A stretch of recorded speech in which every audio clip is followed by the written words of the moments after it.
Ilang beses nyo nang narinig sa mga batikang mangingisda na kung gusto mo raw makahuli ng malaking isda, dapat doon ka palagi sa pinakamalalim na bahagi ng tubig. Madalas, tama ba? Ito ang paniniwala na tumatak sa isipan nating lahat. Pero tatanungin ko kayo, naranasan nyo na ba yung buong araw kayong nakababad sa malalim, wala man lang kumagat, tapos pagdating ng hapon, nakita nyo yung isang bata sa gilid ng pampang na nakahuli ng malaki sa tubig na hanggang tuhod lang? Mapapaisip ka na lang kung minamalas ka lang ba or may mali sa diskarte mo. Ang totoo niyan, maraming mangingisda ang umuuwing walang huli dahil nakakulong sila sa iisang lumang paniniwala. Sa video na ito, ibubunyag natin ang isang malaking sikreto na magbabago sa pananaw ninyo. Ipapakita ko sa inyo ang tunay na dahilan kung bakit kapag pababa na ang araw, ang totoong aksyon ay wala sa malalim, kundi nasa mababaw na tubig.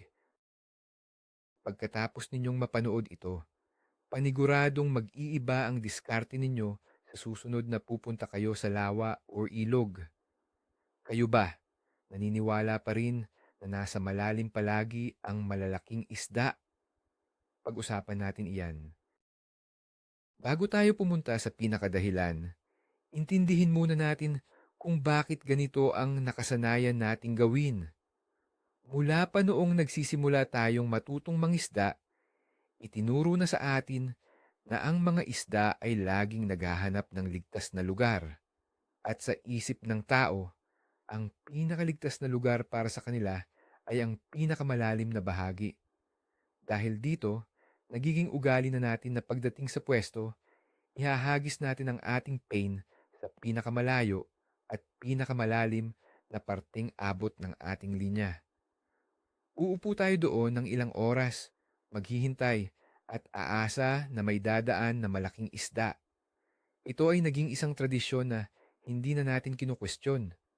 Kapag walang huli, ang sinasabi na lang natin ay siguro hindi lang talaga araw ng pangingisda ngayon. Hindi natin naiisip na baka ang isda ay lumipat na ng pwesto at tayo ay naiwan na nakabantay sa maling lugar.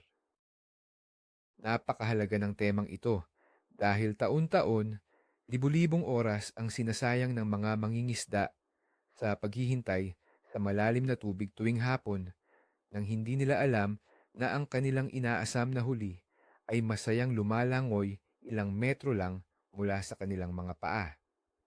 Panahon na para baguhin ang nakasanayan at intindihin kung paano talaga gumagalaw ang kalikasan. Isipin nyo ang ganitong sitwasyon sa inyong pangingisda. Buong maghapon kayong nakababad sa ilalim ng araw, nakasakay sa bangka o nakatayo sa gilid at ang paborito nyong pwesto ay yung pinakamalalim na bahagi ng lawa o dagat. Siyempre, ang turo sa atin ng mga matatanda, nandoon daw ang mga malalaking isda na nagpapalamig habang tirik ang araw. Tama naman yon kapag tanghaling tapat. Pero napansin nyo ba kung ano ang nangyayari kapag pababa na ang araw? Kapag nagkukulay kahil na ang langit at nagsisimula ng lumamig ang simoy ng hangin, biglang tumatahimik ang malalim na bahagi. Kahit anong gawin yung pagpapalit ng pain or kahit anong ganda ng diskarte nyo sa ilalim, tila walang pumapansin sa inyong mga kawil. Samantala, sa di kalayuan, sa bandang mababaw na tubig, malapit sa pampang, nakakarinig kayo ng mga pagtalon at pagbagsak sa tubig. May mga isdang gumagalaw, naghahabulan at aktibong kumakain. Ito ang madalas na hindi napapansin ng maraming mangingisda dahil nakapokus tayo sa iisang lumang paniniwala na kailangang malayo at malalim ang hagis palagi. Ang totoo niyan, pagdating ng hapon, ang buhay sa ilalim ng tubig ay nagbabago ng direksyon at umaalis sila sa kanilang pinagtataguan. Isa sa mga pinakamalaking pagkakamali ng isang ordinaryong mangingisda ay ang hindi pagpansin sa pagbabago ng temperatura ng tubig. Ang mga isda ay hindi tulad nating mga tao na kayang kontrolin ang sariling init ng katawan. Sila ay nakadepende sa temperatura ng kanilang kapaligiran. Kapag buong araw na nakabilad sa araw ang tubig, ang mababaw na bahagi nito ang pinakamabilis na umiinit dahil mas madaling tumagos ang sikat ng araw hanggang sa ilalim nito. Pagdating ng hapon, habang ang hangin sa labas ay nagsisimula ng lumamig, ang malalim na bahagi ng tubig ay nananatiling malamig at madilim. Ngunit ang mababaw na bahagi ay napanatili ang init na naipon nito sa buong maghapon. Dahil dito, ang mga isda ay natural na naaakit na lumipat mula sa malamig na malalim na tubig papunta sa mas mainit na mababaw na bahagi. Ang init na ito ay nagbibigay sa kanila ng karagdagang enerhiya at sigla na kailangan nila upang maghanap ng pagkain. Kaya kung patuloy kayong magpupumilit na maghintay sa malalim kung saan malamig ang tubig at walang aktibidad, tiyak na mauubusan lamang kayo ng pasensya at uuwi kayong walang dalang huli. Kung gusto nating mas maintindihan kung bakit nasa mababaw ang malalaking isda tuwing palubog na ang araw, kailangan nating sundan kung saan pumupunta ang kanilang mga kinakain. Sa mundo ng pangingisda, mayroong ginintuang patakaran. Laging sundan kung nasaan ang mga maliliit na isda at mga hipon. Kapag palubog na ang araw, ang mga maliliit na nilalang na ito ay sama-samang lumalangoy papunta sa gilid at mababaw na bahagi ng tubig. Bakit nila ginagawa iyon? Dahil doon nila matatagpuan ang mga maliliit na insekto, lumot, at iba pang pagkain na naiipon sa gilid ng pampang. Ang mababaw na tubig ay nagiging parang isang malaking hapag kainan para sa mga maliliit na isda. At alam nyo ba kung sino ang nakabantay sa kanila? Walang iba kundi ang mga malalaking isda na kanina pang naghihintay ng pagkakataon. Kung saan may maraming pagkain, doon din pupunta ang mga mandaragit na isda. Hindi sila mananatili sa malalim kung saan walang makakain. Aakyat sila sa mababaw para sumali sa pista.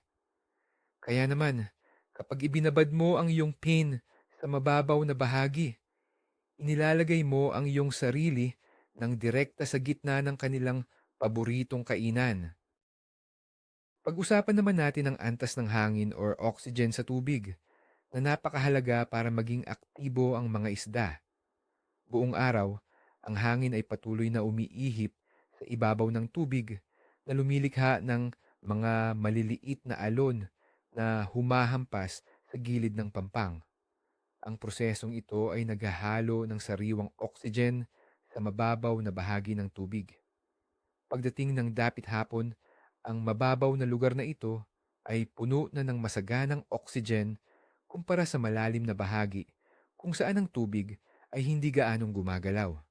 Ang mataas na antas ng oxygen sa mababaw ay nagpapalakas sa mga isda na para bang nakainom sila ng pampabuhay na inumin. Nagbibigay ito sa kanila ng lakas para mabilis na lumangoy at manghuli ng kanilang biktima. Maraming mangingisda ang hindi nakakaintindi na ang isda, kapag kulang sa hangin doon sa ilalim, ay nagiging tamad at walang ganang kumain. Ngunit kapag nakaramdam sila ng sariwang tubig sa mababaw, nagiging agresibo sila at mas madaling kumagat sa kahit anong ipain mo, maging ito man ay artipisyal na pain o buhay na isda. Ang kaalamang ito ay madalas na hindi itinuturo ng ating mga ninuno. May isa pang sikreto ang kalikasan kapag palubog na ang araw na nakakatulong ng malaki sa mga isda at ito ay ang pagbuo ng mga anino. Habang bumababa ang araw sa abot-tanaw, ang mga puno, bato at matataas na damo sa gilid ng pampang ay lumilikha ng mahahabang anino na tumatakip sa mababaw na tubig. Ang mga aninong ito ay nagsisilbing perpektong lugar ng pagtatago para sa mga malalaking isdang mandaragit. Sa ilalim ng kadiliman ng mga aninong ito, nag-aabang sila ng mga maliliit na isda na dadaan. Sa malalim na bahagi ng tubig, walang ganitong klase ng istruktura ng liwanag at dilim tuwing hapon. Ang mababaw na tubig, dahil sa mga aninong ito, ay nagiging isang paboritong lugar para sa pananambang. Kung kayo ay nangingisda, mapapansin nyo na mas mabilis kumagat ang isda kung ihahagis nyo ang inyong pain malapit sa mga madilim na bahagi sa gilid kaysa sa maliwanag at bukas na tubig. Ginagamit ng mga isda ang dilim bilang kalamangan upang hindi sila makita ng kanilang mga biktima. Kaya dapat natin itong samantalahin sa pamamagitan ng paglalagay ng ating pain sa mismong mga aninong ito. Hindi rin natin pwedeng kalimutan ang epekto ng mga insekto sa pagkilos ng mga isda pagdating ng hapon. Kapag papalapit na ang gabi, dito nagsisimulang maglabasan ang napakaraming uri ng mga lumilipad na insekto. Marami sa mga ito ay lumilipad malapit sa ibabaw ng tubig at minsan ay nahuhulog pa nga dito, lalong-lalo na malapit sa pampang kung saan marami ang mga puno at halaman. Ang mga nahuhulog na insekto ay lumilikha ng mga maliliit na alon sa ibabaw ng tubig na parang nagtatawag sa mga isda.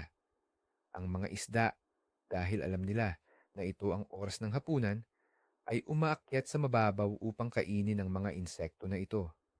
Ito ang dahilan kung bakit madalas nating makikita na pumipitik o tumatalon ang mga isda sa gilid tuwing dapit hapon.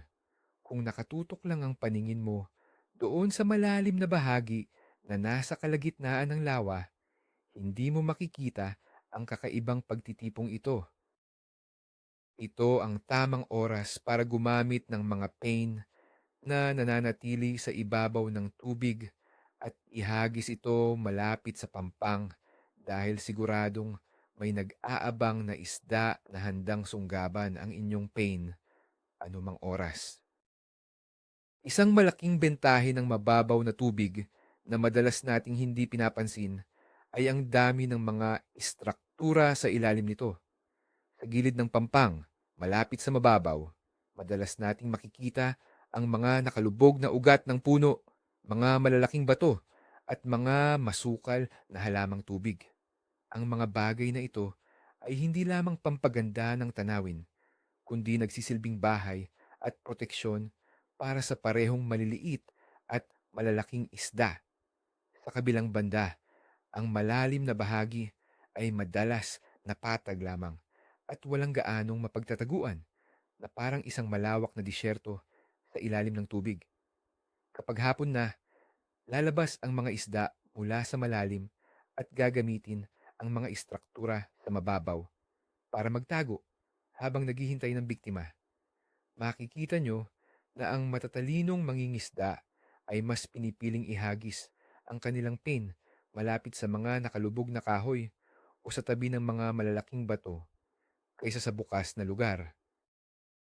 Kailangan nating intindihin na hindi lang lalim ang hanap ng isda, kundi ang lugar kung saan mas madali silang makakahanap ng pagkain nang hindi sila masyadong nahihirapan. Ang mababaw na may maraming bato at kahoy ang perpektong lugar para dyan. Ngayon, pag-usapan natin ang ugali mismo nating mga mangingisda. Aminin natin, madalas ay tinatamad tayong lumipat ng pwesto, lalo na kung nandoon na tayo sa iisang lugar buong maghapon. Mayroon tayong mentalidad na nagsasabing na kapag set up na ako rito, nakaupo na ako, kaya dito na lang ako maghihintay hanggang sa may kumagat. Kahit nakikita na natin na parang patay ang tubig sa paligid natin at walang indikasyon ng isda, umaasa pa rin tayo sa swerte. Isa itong napakalaking pagkakamali, lalo na tuwing papalubog na ang araw. Ang pangingisda ay nangangailangan ng pag-aangkop sa sitwasyon. Hindi ibig sabihin na walang isda sa buong lawa, baka lumipat lang sila ilang metro mula sa likuran mo. doon sa bandang mababaw kung saan ka nakatayo kanina. Sa halip na maghintay ng walang katiyakan, ang isang mangingisdang madiskarte ay hindi natatakot na bunutin ang kanyang linya, lumipat ng ilang hakbang papalapit sa gilid at subukan ng mababaw na bahagi sa pamamagitan ng pagiging aktibo at bukas sa pagbabago ng pwesto. Mas tumataas ang tsansa nating makauwi ng may dalang maraming huli kumpara sa mga nananatili sa lumang paniniwala. Isa pang aspeto na nagbibigay kalakasan sa mababaw na tubig sa hapon ay ang pagkawala ng ingay. Buong umaga at tanghali, ang mababaw na bahagi, lalo na ang mga gilid ng pampang, ay puno ng ingay at aktibidad. Nandiyan ang mga taong naliligo, mga dumadaang maiingay na bangka, mga ibon at iba pang hayop na umiinom ng tubig. Dahil sa mga ingay na ito, ang mga malalaking isda ay natatakot at mas pinipiling magtago doon sa ligtas at tahimik na kalaliman. Ngunit kapag nagsimula ng dumilim, unti-unting umaalis ang mga tao, tumatahimik ang paligid at humihinto ang mga maiingay na aktibidad. Nararamdaman ng mga isda ang katahimikang ito. Para sa kanila, ito ang sinyales na ligtas na upang pumunta sa mababaw at magsimulang kumain ng hindi na abala. Kaya ang pwestong inakala mong patay kaninang umaga dahil sa dami ng tao ay nagiging pinakamagandang pwesto pagdating ng dapit hapon. Kung ibabato mo ang pain mo doon mismo sa lugar na iniwan ng mga tao kanina, magugulat ka na lang na doon pa pala aatake ang pinakamalaking isda na hinihintay mo buong araw. Tingnan natin ang paningin ng mga isda kumpara sa kanilang mga biktima kapag nag-iiba na ang liwanag. Ang mga mata ng karamihan sa mga malalaking mandaragit na isda ay espesyal na ginawa upang makakita ng malinaw kahit sa mga oras na kulang na ang sikat ng araw, tulad ng bukang liwayway at dapit hapon. Habang ang paningin ng mga maliliit na isdang nagsisilbing pagkain ay nagsisimula ng lumabo dahil sa kawalan ng araw, ang mga malalaking isda ay nakakakita pa rin ng maayos. Ginagamit nila ang kalamangan na ito upang manghuli. Umaakyat sila sa mababaw kung saan ang kaunting natitirang liwanag mula sa langit ay tumatagos pa rin sa tubig na ginagawang mas nakikita ang kanilang biktima laban sa kalangitan. Kung ihahagis mo ang iyong pain sa oras na ito malapit sa pampang, ang hugis ng iyong pain ay madaling makikita ng isda mula sa ilalim. Sila ay aatake mula sa ibaba, papataas ng walang anumang babala. Ang pagkakaiba sa kakayahang makakita sa mahinang liwanag ay isang matinding dahilan kung bakit ang aksyon ay lumilipat mula sa malalim na madilim na bahagi patungo sa mababaw na medyo maliwanag pa. Paano naman natin babaguhin ang ating paraan ng paghagis o pagcast kapag nandito na tayo sa mababaw? Ang pinakakaraniwang nakasanayan natin kapag nakatayo sa pampang ay ang paghagis ng pain, palabas at papalayo, papunta sa gitna at sa malalim. Dahil doon natin iniisip na naroon ang isda.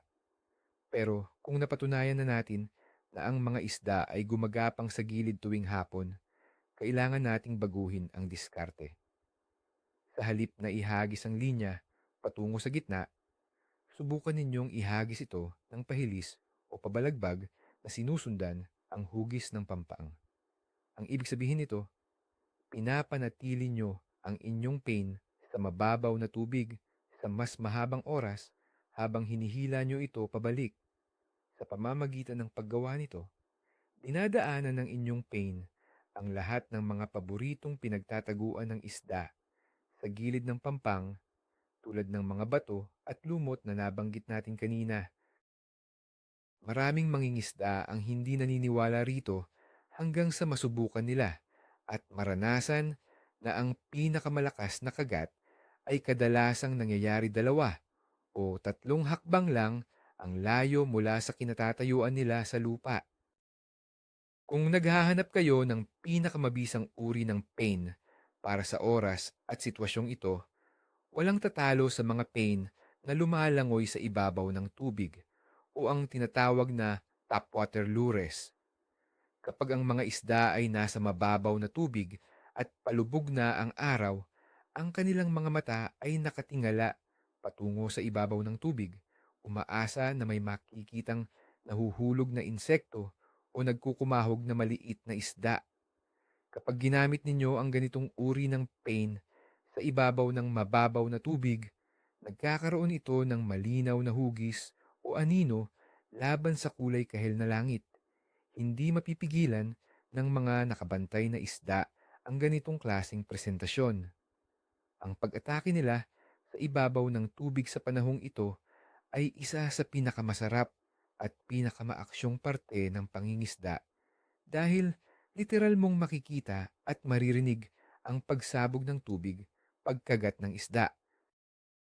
Kung ikukumpara nyo ito sa paggamit ng pabigat at paghihintay sa ilalim kung saan hindi mo man lang ramdam kung ano ang nangyayari, ang pangingisda sa mababaw gamit ang ganitong diskarte ay nagbibigay ng kakaibang kaba at tuwa sa bawat mangingisda na makakasubok nito. Mahalaga rin na matutunan nating basahin ang ibabaw ng tubig na isang kasanayang nagiging napakadali kapag ang tinitingnan ninyo ay ang mababaw na bahagi. Sa malalim na tubig, halos imposibleng makita ang mga palatandaan kung may isda ba sa ilalim o wala dahil tanging payapang alon lang ang inyong makikita. Ngunit sa mababaw na tubig, lalo na kapag paubos na ang hangin tuwing hapon at nagiging parang salamin ng tubig, bawat galaw ng isda sa ilalim ay makikita nyo sa ibabaw. Kung mapapansin ninyo na may mga maliliit na alon na parang nagmamadaling lumayo o kaya naman ay may tubig na parang kinakabahan at gumagalaw ng hindi natural, iyon ay isang matinding indikasyon na may malaking isda na naghahanap ng makakain sa paligid. Bilang isang mangingisda, ang mga palatandaang ito ang magsasabi sa inyo kung saan nyo eksaktong ihahagis ang inyong pain. Hindi nyo na kailangang manghula dahil ang tubig mismo ang nagtuturo sa inyo kung nasaan ang mga isda. Ito ang kagandahan ng pagtuon ng pansin sa mababaw na bahagi tuwing palubog na ang araw. Nagiging mas madali ang paghahanap ng huli. Dahil nasa mababaw na bahagi kayo, mayroong isang mahalagang patakaran na hindi ninyo dapat baliin at ito ay ang pananatiling tahimik at patago. Tandaan ninyo na ang mga isda ay napakalapit lang sa inyo. Minsan ay ilang dangkal lang mula sa mga paa ninyo. Ang mababaw na tubig ay mabilis maglipat ng tunog at panginginig. Kung kayo ay maglalakad ng mabigat sa gilid ng pampang o kaya ay maingay ninyong ibinabagsak ang inyong mga gamit, siguradong mararamdaman ito ng mga isda sa ilalim at mabilis silang lalayo. Hindi tulad sa malalim kung saan nakatago kayo at hindi kayo ramdam. Sa mababaw, ang bawat maling galaw ay maaaring mga hulugan ng pagkawala ng inyong pagkakataon. Bago kayo lumapit sa gilid ng tubig tuwing hapon, dahan-dahan ang paghakbang, iwasang gumawa ng matalas na anino sa tubig, at gawing swabe ang paghagis ng inyong linya. Ang pangingisda sa mababaw ay parang pangangaso kung saan kailangan mong maging palihim kaysa sa iyong hinuhuli. At ang mga taong may ganitong klase ng pasensya ang madalas na nakakapag-uwi ng mga pinakamalalaking isda. Siguro ay iniisip ninyo ngayon na ang ganitong sitwasyon ay nangyayari lang sa mga isdang tabang tulad ng sa mga ilog at lawa. Pero ang katotohanan ay ang pag-uugaling ito ay makikita kahit sa mga isdang alat sa dagat, mula sa mga tilapia, bangus, hito sa ilog, hanggang sa mga lapu-lapu at talakitok sa dalampasigan, ang instinto nila na lumapit sa mababaw upang maghanap ng pagkain tuwing paglubog ng araw ay pare-pareho lang. Ang pag-ikot ng kadina ng pagkain mula sa maliliit na hipon hanggang sa malalaking mandaragit ay isang batas ng kalikasan na sinusunod ng halos lahat ng uri ng isda kapag sumasapit na ang dapit hapon. Kaya kahit anong uri man ng pangingisda ang paborito ninyo at kahit saan man kayong probinsya nangingisda, ang konseptong ito ay pwede at dapat ninyong gamitin. Subukan ninyong baguhin ang nakasanayan at tingnan ang epekto. Minsan, ang pagkakaiba lang sa pagitan ng pag-uwing luhaan at pag-uwing may ngiti ay ang pag-unawa sa isang napakasimpleng batas ng kalikasan na nangyayari sa ating harapan araw-araw, ngunit hindi natin binibigyan ng pansin. Isa sa mga rason kung bakit madalas mabigo ang marami ay ang labis na pag-iisip o ang paggawa ng mga napakakomplikadong diskarte sa pangingisda.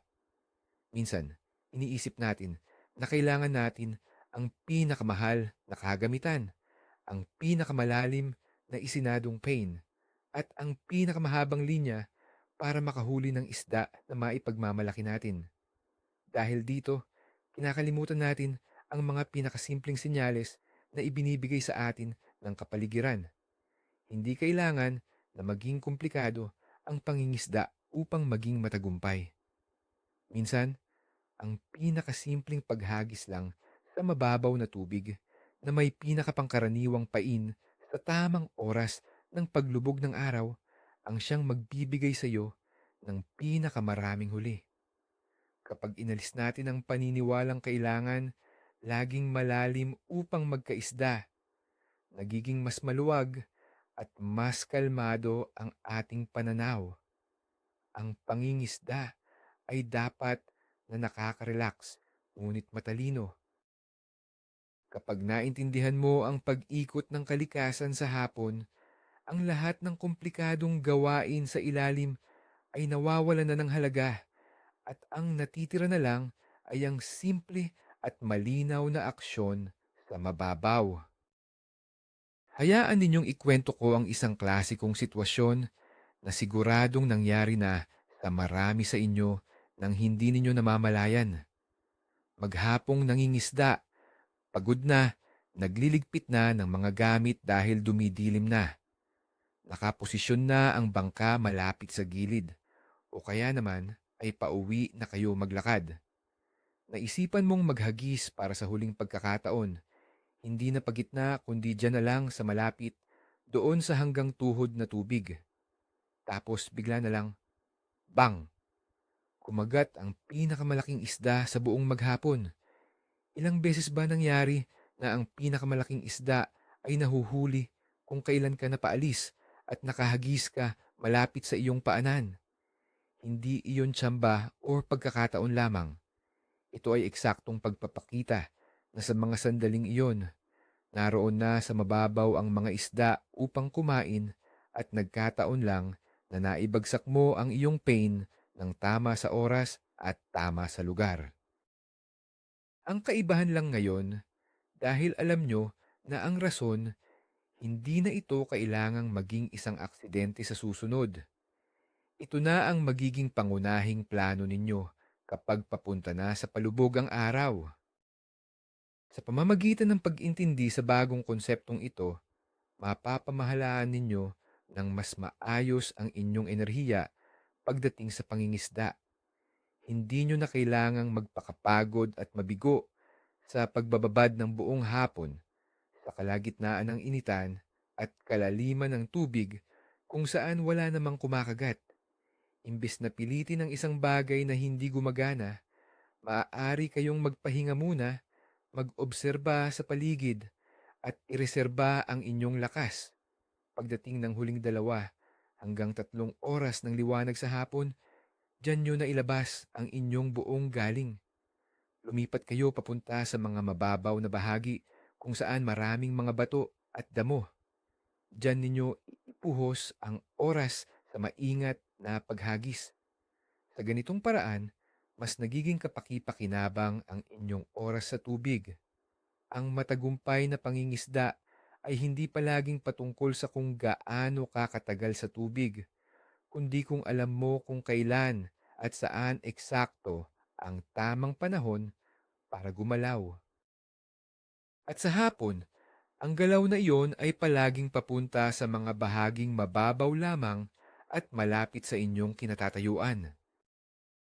Kung ating bubuuin ang lahat ng natutunan natin, ang mababaw na tubig sa hapon ay nagiging isang napakagandang kapaligiran para sa paghahanap ng isda.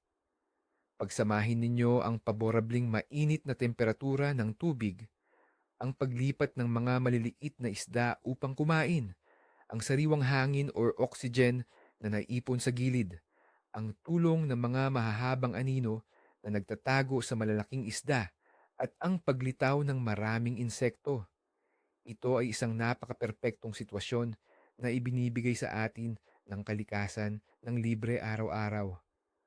Kailangan lang nating buksan ang ating mga mata at lumabas sa kahon na ginawa ng nakasanayang paniniwala na kung saan ang pinakamalalim ay palaging ang pinakamahusay. Kung hindi nyo pa ito nasusubukan, hinahamon ko kayo na sa susunod ninyong pangingisda ay maglaan kayo ng oras para sadyain ang mga mababaw na parte, lalo na kapag nagkukulay kahil na ang langit. Magugulat kayo kung gaano kabilis at karahas ang atake ng mga isdang kanina. Paninyo hinahanap at inaabangan doon sa malalim na pwesto. Minsan, ang solusyon ay nasa harapan na natin at hinihintay lang na tuklasin. Kaya ngayon, mga kapwa ko mangingisda, malinaw na sa atin na hindi lahat ng kasabihan noong araw ay akma sa lahat ng oras. Ibigay natin sa kalikasan ang nararapat na paggalang sa pamamagitan ng pag-unawa sa kanyang mga batas at hindi lang basta pagsunod sa nakagawian ng walang basehan. Ang pag-alam kung kailan lilipat mula sa malalim papunta sa mababaw, tuwing lumulubog na ang araw ay isang armas na magpapaangat sa inyo mula sa mga ordinaryong mangingisda na umuuwing walang dala. Isapuso ninyo ang pagbabasa sa temperatura ng tubig, pagmamasid sa galaw ng mga maliliit na isda, at ang pananatiling tahimik kapag kayo ay nasa gilid lamang. Ilapat ninyo ang lahat ng detalyeng ito at ipinapangako ko. Ang karanasan ninyo sa pangingisda pagsapit ng dapit hapon ay mag-iiba at hindi na kayo muling mababagot. Subukan niyong pumunta sa paborito niyong lugar at ipraktis ang pamamaraang ito at makikita niyo mismo ang pruweba na ang nakakapanabik na aksyon ay hindi kailangang hanapin pa sa kalagitnaan ng malawak na tubig, kundi matatagpuan mismo sa ilalim ng inyong mga anino. Bilang pagbubuod, napatunayan natin ngayon na ang malalim na tubig ay hindi palaging sagot sa tagumpay ng isang mangingisda, lalo na kapag ang araw ay pababa na. Nakita natin kung paano nagbabago ang buong kapaligiran sa ilalim ng tubig na nagtutulak sa mga isda, malaki man o maliit, na lumipat sa mababaw upang maghanap ng mainit na temperatura, maraming pagkain at kaligtasan sa mga anino. Ang pinaka nakakagulat na bahagi dito ay ang realidad na tayo mismo, dahil sa pagiging matigas ang ulo at pagsunod sa mga lumang gawi, ang humahad lang sa ating sarili para makahuli ng mas maraming isda. Ang matapang na paglipat mula sa nakasanayang malalim na pwesto patungo sa mababaw kapag dapit hapon ay ang diskarte na magpapabago ng tuluyan sa inyong karanasan sa pangingisda. Hindi nyo na kailangang umuwing luhaan dahil alam nyo na ang lihim ng kalikasan. Maraming salamat sa inyong panunood at pagsama sa akin sa pagsagot sa napakahalagang katanungang ito. Kung nakita ninyo na nakatulong ang impormasyong ito, mangyaring mag-subscribe sa aming channel upang hindi ninyo palampasin ang aming mga susunod pang mga tips. I-like ang video na ito at huwag kalimutang i-share sa inyong mga tropang mangingisda na mahilig magbabad sa malalim. Ngayon, bago tayo magtapos, gusto kong malaman ang inyong karanasan. Kayo ba? Anong pinakamalaking isda ang nahuli ninyo sa pinakamababaw na bahagi ng tubig? At ano ang ginamit ninyong pain? I-comment ang inyong mga kwento sa ibaba at pag-usapan natin iyan.